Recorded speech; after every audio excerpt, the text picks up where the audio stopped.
अस्सलाम वालेकुम नाजरीन। आज मैं हज़रत आसमा रज़ी अल्लाह ताला बिनते अबू बकर रज़ी अल्लाह ताला की ज़िंदगी और तंगी बयान कर रहा हूँ। हज़रत आसमा बिन अबी बकर रज़ी अल्लाह ताला हज़रत अबू बकर रज़ी अल्लाह ताला की बेटी और अब्दुल्ला बिन जुबैर रज़ी अल्लाह ताला की वालिदा और हज़रत आयशा रज़ी अल्लाह ताला की सौतेली बहन मशहूर सहाबियात में है। शुरू ही में मुसलमान हो गई थी।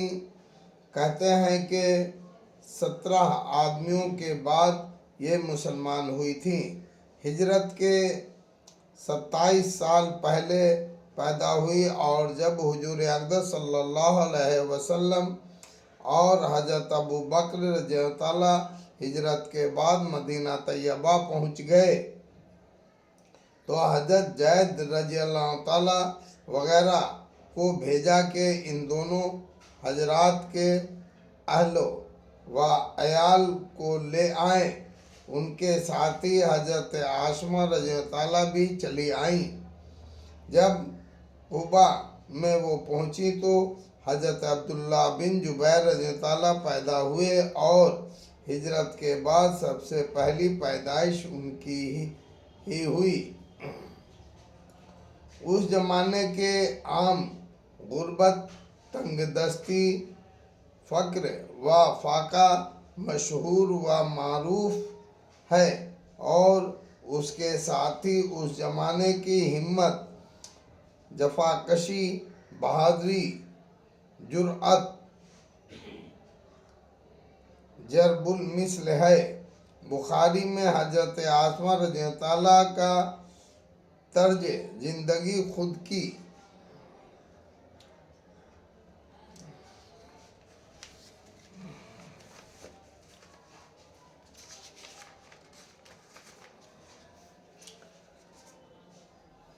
जुबान से नकल किया है। फरमाती हैं कि जब मेरा निकाह जुबैर रज़ी अल्लाह ताला से हुआ तो उनके पास ना माल था, ना जायदाद, ना कोई खादिम काम करने वाला, ना कोई और चीज़। एक ऊँट पानी लाद कर लाने वाला और एक घोड़ा। मैं ही ऊँट के लिए घास वगैरह लाती थी और खजूर की गुठलियाँ कूट कर दाने के तौर पर खिलाती थी। खुद मैं पानी भर लाती और पानी का ढोल कट जाता तो उसको आप ही सीती थी और खुद घोड़े की सवारी, खिदमत, घास दाना वगैरह करती थी और घर का सारा कारोबार भी अंजाम देती थी। मगर इन सब कामों में घोड़े की खबरगिरी और खिदमत मेरे लिए ज़्यादा मुशक्क़त की चीज़ थी। रोटी अलबत्ता मुझे अच्छी तरह पकाना नहीं आती थी तो मैं आटा गूंद कर अपने पड़ोस की अंसार औरतों के यहाँ ले जाती। वे बड़ी सच्ची मुखलिस औरतें थीं। मेरी रोटी भी पका देती थीं। हुजूर अक़दस सल्लल्लाहु अलैहि वसल्लम ने मदीना पहुँचने पर जुबैर रज़ी अल्लाह ताला को एक ज़मीन जागीर के तौर पर दे दी जो 2 मील के करीब थी। मैं वहाँ से अपने सर खजूर की गुठलियाँ लाद कर लाया करती थी। मैं एक मर्तबा इसी तरह आ रही थी और गठरी मेरे सर पर थी। रास्ते में हुजूर अक़दस सल्लल्लाहु अलैहि वसल्लम मिल गए। ऊँट पर तशरीफ़ ला रहे थे और अंसार की एक जमात साथ थी। हुजूर सल्लल्लाहु अलैहि वसल्लम ने मुझे देखकर ऊँट ठहराया और उसको बैठने का इशारा किया تاکہ میں اس پر سوار ہو جاؤں۔ مجھے مردوں کے ساتھ جاتے ہوئے شرم آئی اور یہ بھی خیال آیا کہ جبیر رضی اللہ عنہ کو غیرت بہت ہی زیادہ ہے، ان کو یہ بھی ناگوار ہوگا۔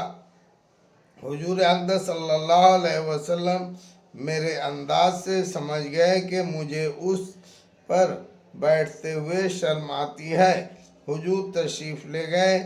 میں گھر آئی اور جبیر رضی اللہ عنہ کو قصے سنایا کہ اس طرح حضور صلی اللہ علیہ وسلم ملے اور ارشاد فرمایا، مجھے شرم آئی اور میں تمہاری غیرت کا بھی خیال آیا۔